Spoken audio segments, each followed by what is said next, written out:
Coming up on Inside California Education, take a deep dive into AP African American Studies, where students take an in-depth look at Black history and culture. Africa is the birthplace of humanity, and it is really important that people learn more about that. Meet the next generation of craft brewing experts. The BrewTech program in San Diego is teaching students the art and science behind crafting beers, from grain to glass.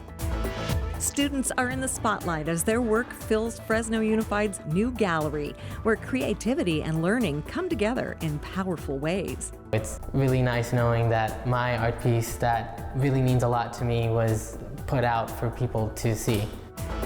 And a volunteer-driven nonprofit in Auburn is helping young students master high-frequency words, an essential building block of reading.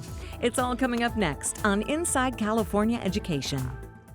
Funding for Inside California Education is made possible by the California Lottery is turning 40. And together with players, retail partners, and our staff, we're celebrating decades of raising extra money for public education. More than $46 billion in 4 decades of having fun. Thank you from the California Lottery. Imagine a credit union where school employees are treated like the heroes you are. At School's First Federal Credit Union, everything we do starts with helping school employees and their families live better today and plan for tomorrow. Learn more at schoolsfirstfcu.org. The Stewart Foundation, improving life outcomes for young people through education. College Board, helping all students own their future. Additional funding for Inside California Education is made possible by these organizations supporting public education.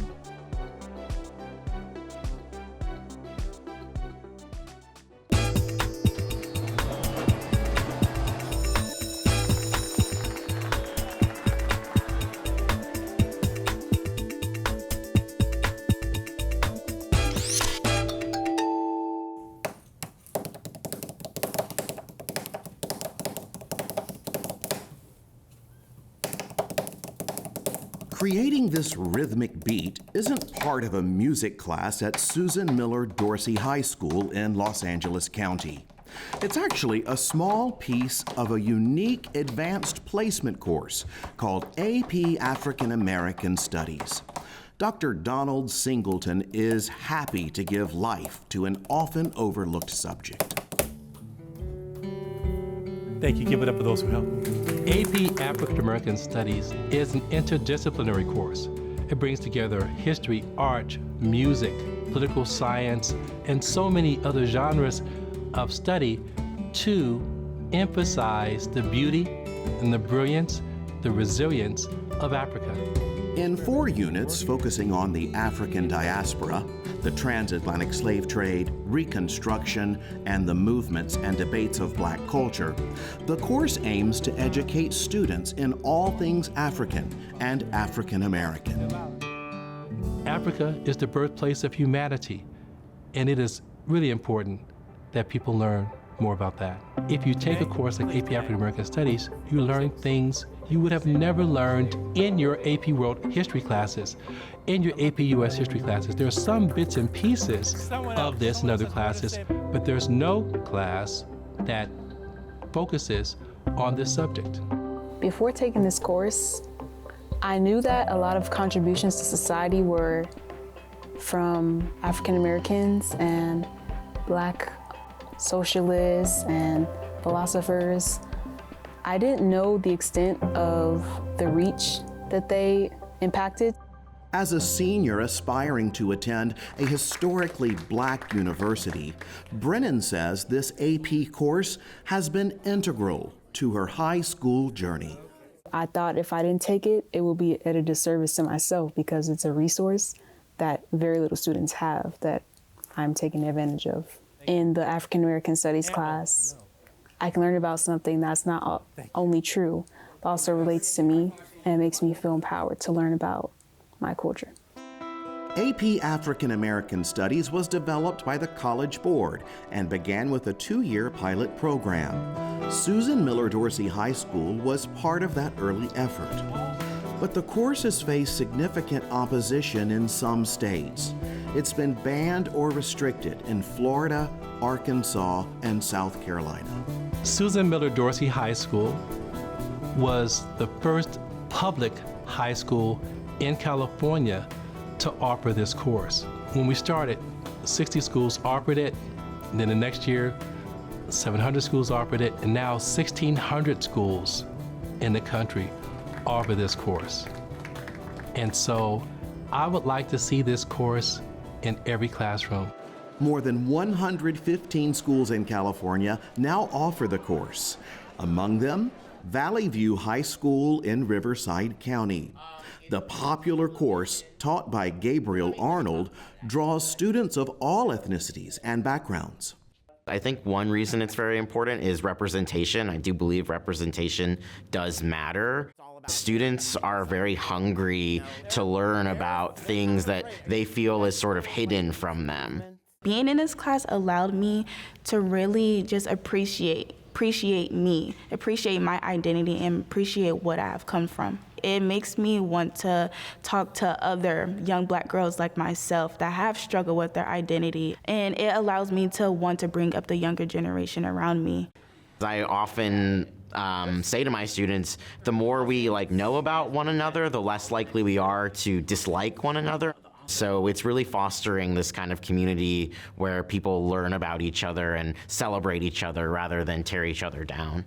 Opponents of the course, including political leaders in Florida, say it indoctrinates students to a political agenda and teaches critical race theory. Dr. Singleton and other advocates of the course disagree with that characterization.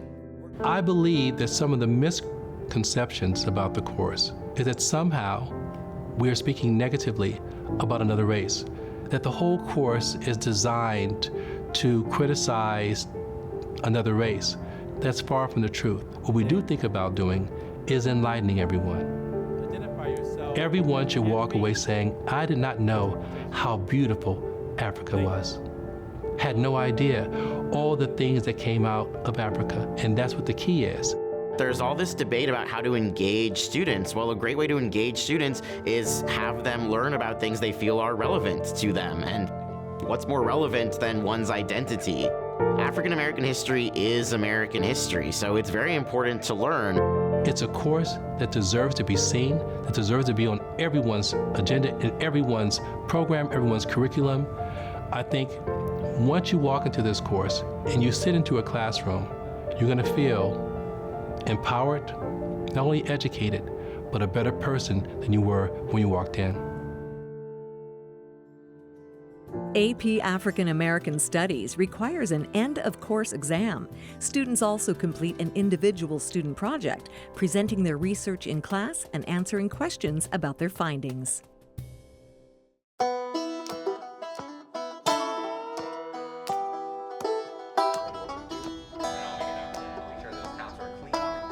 These students at Miracosta College in San Diego County might look like they're enjoying a thirst-quenching beer during class, but they're actually getting one step closer to becoming certified production brewers. That's because they're in the craft brewing technician program, also known as BrewTech. This is a very mature industry, the beverage industry in all of California, especially in San Diego. Mike Stevenson is the lead instructor of the program and a brewery owner. He's helping students break into a tough industry by sharing his expertise. When I got in the industry about 10 years ago, it was kind of easy to just walk in a brewery and I'll work for free, get trained up, and hopefully you'll hire me at the end of that. Some breweries are over 30 years old now, and it's not just kind of a garage space brewery anymore. So there's a constant need to backfill the entry-level roles, and that's what we're trying to provide to the industry. Located in a county known for its craft brewing scene, this intensive 15-week program, taught by brewers already in the industry, trains students on all aspects of brewing, including craft beer production, recipe development, fermentation processes, cellar practices, and packaging. After finishing classwork and labs, students complete an 80-hour internship at a brewery to graduate from the program. The benefit of our program compared to other programs in the area is we only take up to 18 students a cohort or 36 students a year. So our classes are very, very small and very hands-on. But don't let the cohort sizes fool you. These students get a lot done. Using BrewTech's industrial professional-style tanks and other brewing equipment, along with ingredients donated by industry partners, cohorts produce up to 12 types of beer, from IPAs to ales.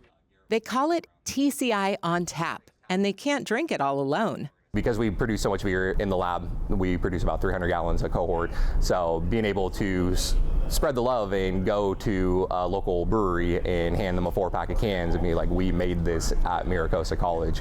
It just kind of makes it full circle. They get to enjoy the product that the students are producing and just gives us quite a bit more credibility in the area.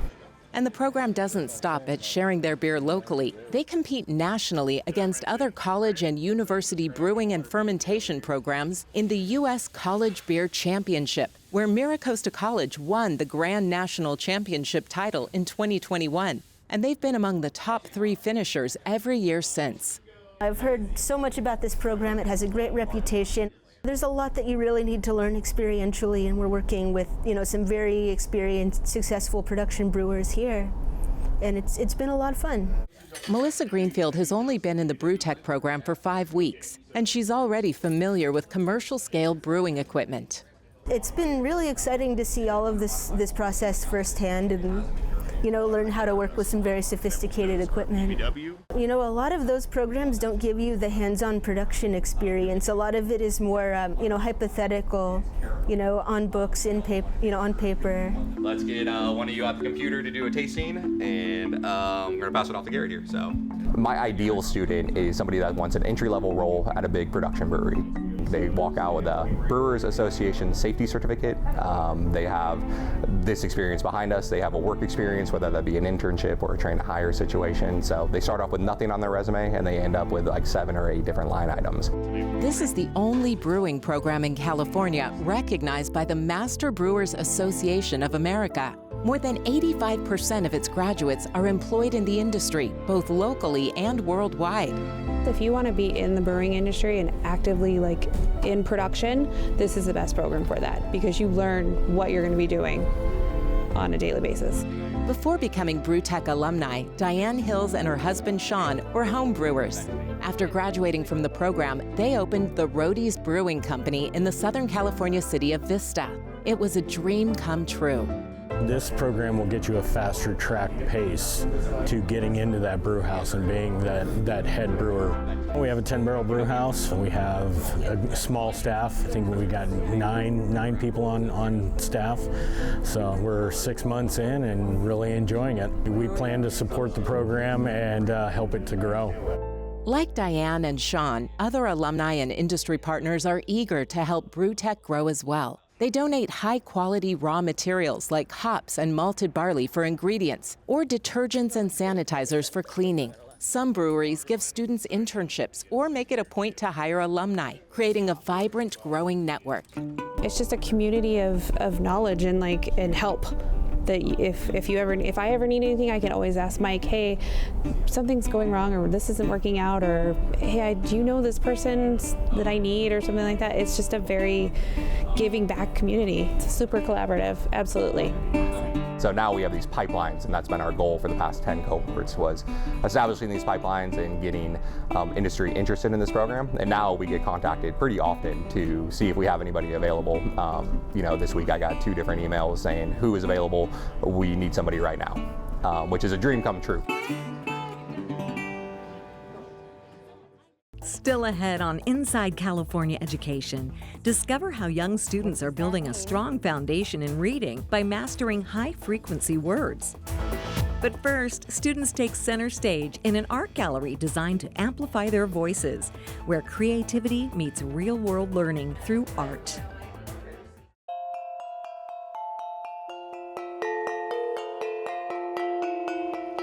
It's a huge day for students at the Fresno Unified School District here at M Street Arts. Teachers and their students from TK to 12th grade are getting ready to open the doors for the citywide monthly art exhibit Art Hop, where galleries around Fresno celebrate the arts. This is the Arts Education Center Gallery. It's filled with students' creations, showcasing creativity for a cause, like this piece by 6th grader Jalen. I made the drums because I feel like that even all the different kind of instruments that you have, like can be any different instrument, and they're all different. So when you bring them together, they can make really beautiful music. Bringing students together through art has long been the goal of Fresno Unified. The district previously leased space downtown to showcase students' creativity. But this space is all their own. This new gallery on M Street opened in 2024 as part of an effort called Relevant Engagement Through Art and Literacy. Jalen has brought her entire family to see how her small piece of art is making a big impact. The dark side is that even if you're like feeling down and like sad, there's always going to be a happy time. And with different people, like different people can help you. In a time where you're sad, that'll make you happy. The vibe is happy, the vibe is celebratory. Students are happy to see their work in a professional looking gallery. Their parents and families and community members are even more excited to see student work in the gallery. Alana Shapazian Hill is a teacher on special assignment for the Fresno Arts Education Department and says teachers are using art to explore real-life issues like identity, justice, and what it means to be seen and heard. This year's theme is about celebrating diversity and fostering empathy. Art is important to the school district because it's a humanity. It's something that's going to bring everyone together. It's something that builds community and shares those stories. So these are student stories. These are things that are important to them, and it's their amazing teachers that kind of bring that out of them, and that's what we need the students to know. We need the students to know that they're here to share and they're here to tell their stories. Turnout tonight is huge, with music, singing, and families focused on their students' accomplishment. The exhibit is curated, and a Best of Show winner is selected. Each wall is filled with intentional art to teach empathy and speaking your truth. Families come in and it's just a look of awe, whether we're, looking at ceramics or paintings or even media arts. We started to do some video with our students. They're just happy that their kids are self-expressing and it's in a nice gallery that looks professional. Sometimes those stories bring tears to the eye. Sometimes the stories are just a celebration of their diversity, of the community itself. And so that energy that comes into the gallery is really what makes it special. Art really helps me with self-expression because I feel like I can put things on a painting, drawing page, whatever, without words, and it really says a lot without having to say anything. I think it's really important to have diversity and empathy. I am a part of the LGBTQ+ community, and so diversity is something that is always important to me, and I also think it's really important, especially in recent times, for the world to have empathy and kindness. With more than 50 classrooms taking part in the Relevant Engagement Through Art and Literacy program, the results are already starting to show. More students than ever now have the opportunity for the public to view their work at Art Hop and other special events. The program has the support of district leaders and the Fresno Unified Board of Education, providing art supplies, literature, and professional development, creating a lifelong impact. Young Jalen is proof. I want to be a teacher too, so I think I would want to be an art teacher. And as for that Best of Show winner, it's Daniel's Courageous Collage. I didn't know that. I had no idea. It's pretty exciting to know that. I put a lot of effort and time into it, so it's really nice knowing that my art piece that really means a lot to me was put out for people to see. Relevant engagement through art and literacy kicked off in 2016 with 12 teachers from across Fresno Unified. Since then, students have tackled thought-provoking themes like freedom, what is home, and human trafficking.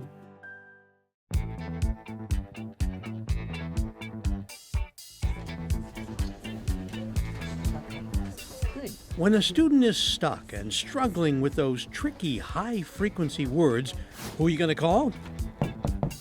Sight word busters. Good morning. Ghostbusters came to my mind when I was thinking about what to name the program, and so I thought, who are you going to call? Sight word busters.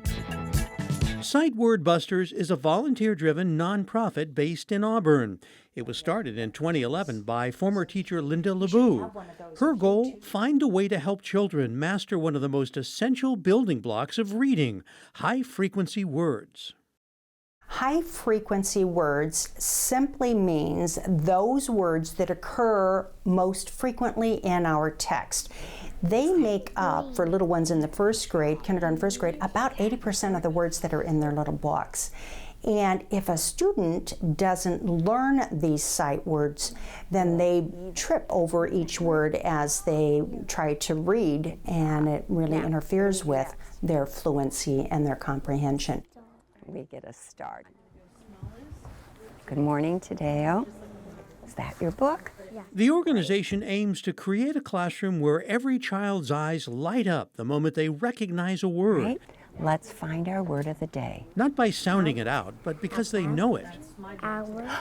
Linda, the volunteers, and current and former students say that's the power of Sight Word Busters.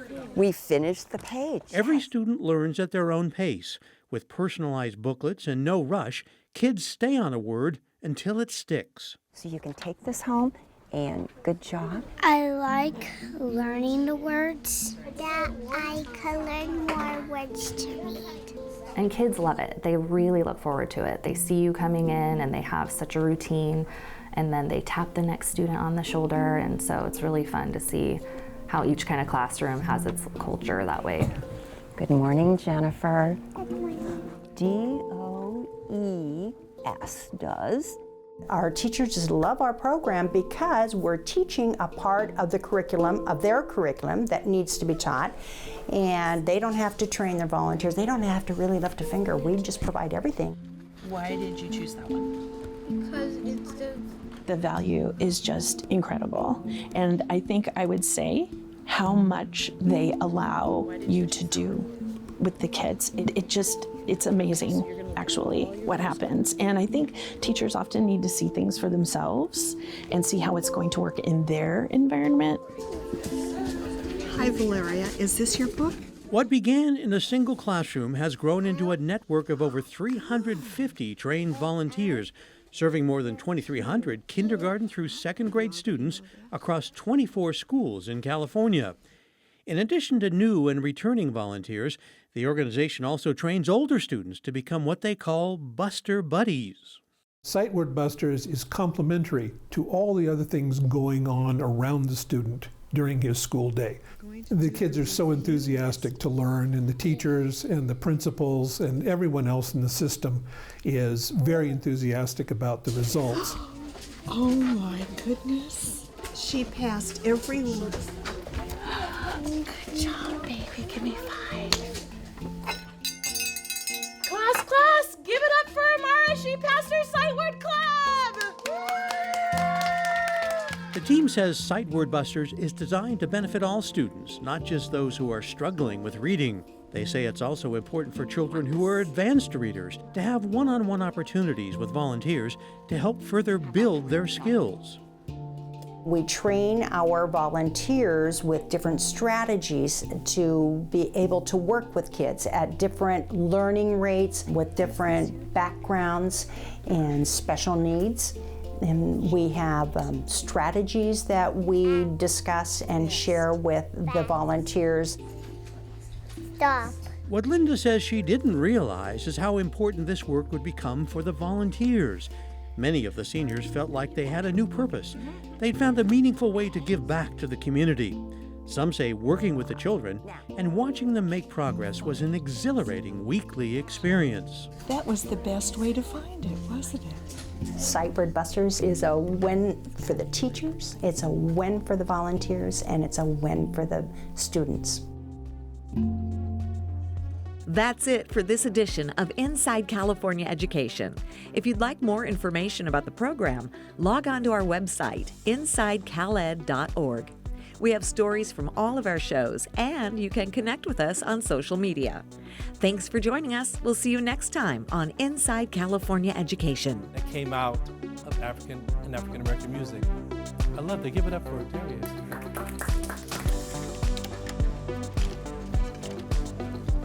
In line, so to speak, like so.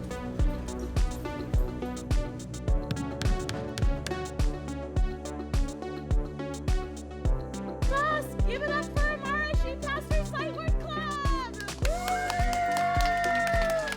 Funding for Inside California Education is made possible by the California Lottery is turning 40. And together with players, retail partners, and our staff, we're celebrating decades of raising extra money for public education. More than $46 billion in 4 decades of having fun. Thank you from the California Lottery. Imagine a credit union where school employees are treated like the heroes you are. At School's First Federal Credit Union, everything we do starts with helping school employees and their families live better today and plan for tomorrow. Learn more at schoolsfirstfcu.org. The Stewart Foundation, improving life outcomes for young people through education. College Board, helping all students own their future. Additional funding for Inside California Education is made possible by these organizations supporting public education.